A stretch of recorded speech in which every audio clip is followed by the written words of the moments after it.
Hi hello welcome back to JD kitchen. 1 cup ரவை, அரை cup தேங்காய் இருந்தால் காலையில் இரவு உணவாக இது செஞ்சு பாருங்கள். அது ரொம்ப டேஸ்ட்டாக இருக்கும். இது செய்கிறதுக்கு ஒரு 10 நிமிஷம் போல தான் ஆகும்.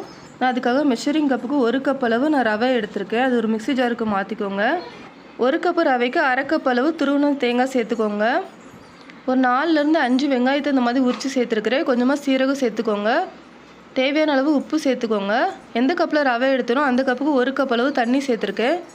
மிக்ஸி ஜாரை மூடி வச்சு நல்லா ஃபைனாக அரைச்சி எடுத்துக்கோங்க.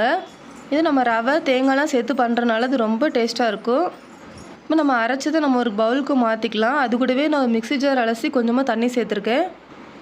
இதை நம்ம நல்லா மிக்ஸ் பண்ணி விட்டுட்டு ஒரு 5 நிமிஷம் மட்டும் மூடி போட்டு வச்சிடலாம்.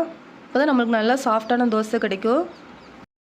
நான் ஒரு 5 நிமிஷம் மட்டும் மூடி வச்சுக்கிறேன். ஓப்பன் பண்ணிக்கலாம். ஒரு பிஞ்சு மட்டும் நான் ஆப்ப சோடா சேர்த்துக்கிறேன். இது ஆப்ஷனல் தான். ஸ்கிப் பண்ணுறதுனா கூட ஸ்கிப் பண்ணிக்கலாம். தேங்காய் சேர்த்துருக்கனால நல்லா சாஃப்டாக தான் தோசை கிடைக்கும். இந்த மாதிரி மாவு எடுத்து தோசைக்கல்லில் இந்த மாதிரி ஊற்றிக்கோங்க.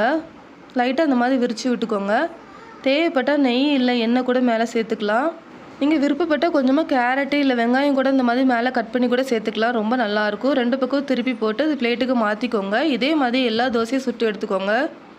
இந்த தோசை செய்கிறதுக்கும் நம்மளுக்கு ஒரு 10 நிமிஷம் கூட ஆகாது. ஆனால் டேஸ்ட்டு ரொம்பவே நல்லாயிருக்கும். இட்லி தோசைக்கு மாவில்லாத நேரத்தில் 1 கப்பு ரவை கொஞ்சமாக தேங்காய் இருந்தால் இந்த மாதிரி செஞ்சு பாருங்கள். குழந்தைகள்லேருந்து பெரியவங்க வரை எல்லாருமே ரொம்ப விரும்பி சாப்பிடுவாங்க. நீங்கள் விருப்பப்படுற எந்த சட்னி கூட வச்சுனாலும் சர்வ் பண்ணிக்கலாம். நான் அன்றைக்கி சிக்கன் குழம்பு கூட வச்சு சாப்பிட்டேன். ரொம்ப நல்லாயிருக்கும். நீங்களும் ட்ரை பண்ணி பாருங்கள். உங்களோட ஃபீட்பேக்கை மறக்காமல் ஷேர் பண்ணுங்கள். தேங்க்யூ.